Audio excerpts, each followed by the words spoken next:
Hello friends. The topic of today's video comes from Italian. For those who are not familiar, Aglio, Olio e Peperoncino. This is a topping or a sauce, you might say, that is put over pasta, and some people like it. It's kind of nice. It's zippy. The aglio is garlic, olio is oil, like olive oil in particular, and peperoncino is pepper flakes, which are generally kind of zippy, kind of peppery, kind of hot. And I bring this up because this is a topping or a sauce that Swamiji used to like, Swami Kriyananda used to like on his pasta, particularly spaghetti in Italy, but he would ask for it sometimes in other places, or Leela, his cook, would serve it that way to him sometimes when he wanted it. And it's interesting because those three things, particularly the garlic and the peperoncino, are regarded as rajasic, regarded as kind of activating or energizing, but in an outward way. And so often in the yogic tradition, they are sort of frowned upon, you might say. And it struck me to address this because it was something that Swamiji liked. Did he have it all the time? No. He had it a few times in a year. And but when he did have it, he liked it. And you could sort of make the case that, well, he's bending the rules or he's breaking the rules, but the kind of question kind of goes back to why are the rules there in the first place? Another example is the rules say in the yogic tradition, don't drink caffeine, don't have black tea, black coffee, caffeinated beverages, that sort of thing. And Swami would have some coffee, would have tea, and again, he liked those things. Those things he had often, almost every day. And the rule is there because it helps people who are at an early stage on the path to kind of figure out, to kind of tease out what is affecting what energetically, in other words, to get an understanding of their own energy so that they're not sort of putting unnecessary burdens on their own inner awareness. Swamiji was sort of past that stage. He was there's a stage on the path where food sort of becomes diet, and food restrictions often kind of become a little bit of a sub-religion for people.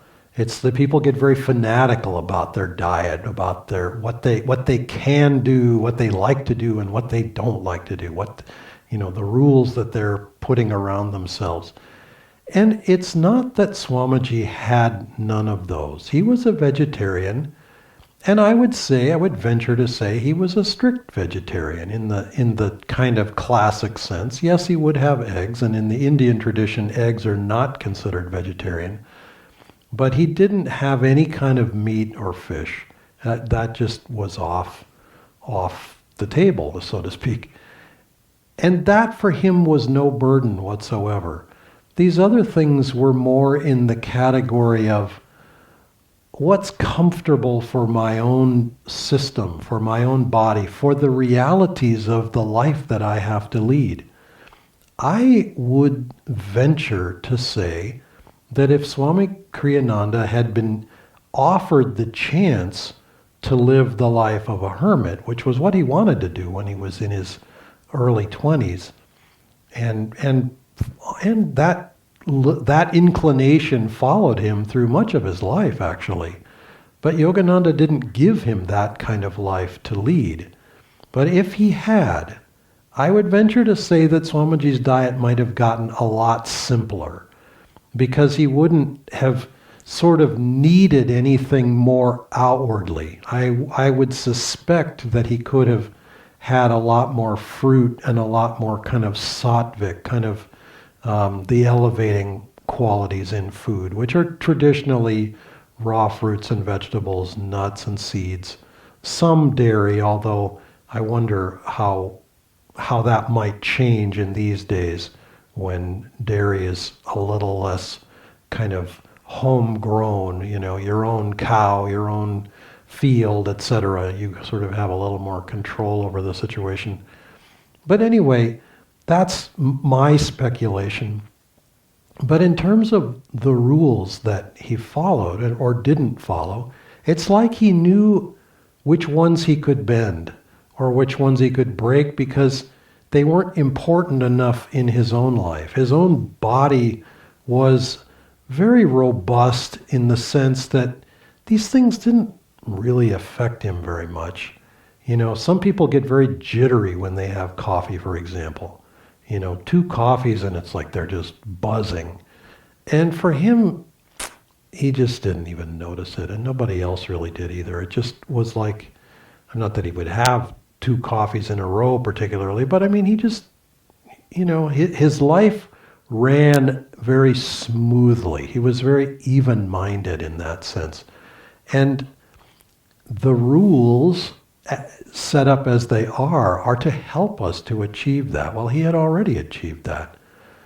Outwardly, he needed to be able to put out a lot of energy. And Yogananda trained his disciples by giving them a diet adjusted to the kind of work or the service that they were doing. And the ones who were more inward, I suspect, had a much more kind of inward sort of diet. And the ones who were more outward were served eggs, were served other things that were a little more rajasic because they had to deal with a public for whom that was their reality as well. It's like they kind of were able to get more on that wavelength. Now, obviously, that kind of thinking can be taken too far. We can say, oh, well, but they all like this or the other thing, and so we should all do that too. No, there are limits. But the point being, what assists our awareness? So if you're going to ask these questions to yourself, what assists my own energy to rise? What assists my ability to be more in control of my energy, more aware of myself, my own being as energy? And then let the rules sort of fall according to that, and let the rules change as those abilities or that need changes across the span of our lives.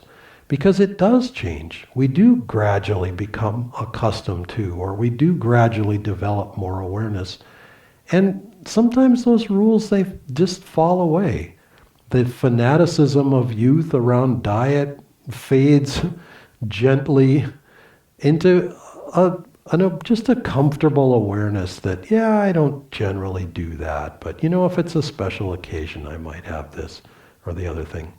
I have a friend who basically never has sugar, but once in a year, on a birthday, on a special occasion, he'll have some cake or something.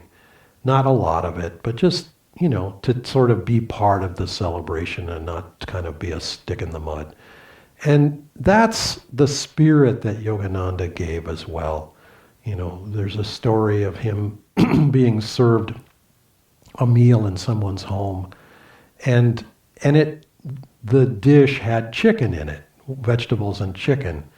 And one of the disciples there who was present got very excited and annoyed that, you've served chicken and he's vegetarian and we're all vegetarian, and, kind of made a big commotion. And Yogananda just said, what's the big problem? Don't make a big deal out of it. And he just moved the chicken kind of out of the way. Now, purists would say, I couldn't eat any of that. It's got chicken juice or whatever in it. And Yogananda couldn't be bothered with such distinctions. I suspect that the meal was very lovingly prepared, very devotionally prepared, and he wasn't going to ride roughshod over that if somebody made a mistake and didn't understand, never knew, whatever the case may be. And it's wise in our lives to use that kind of awareness, situational awareness, one might say, because otherwise, too many rules kill the spirit. And that's a phrase that Yogananda used and taught his disciples, and particularly Swami Kriyananda. And it's one that's guided our lives at Ananda as well. But it applies inwardly, and it's important to tune into. Otherwise, we sort of crimp our own spirit, and it's not helpful. God bless you.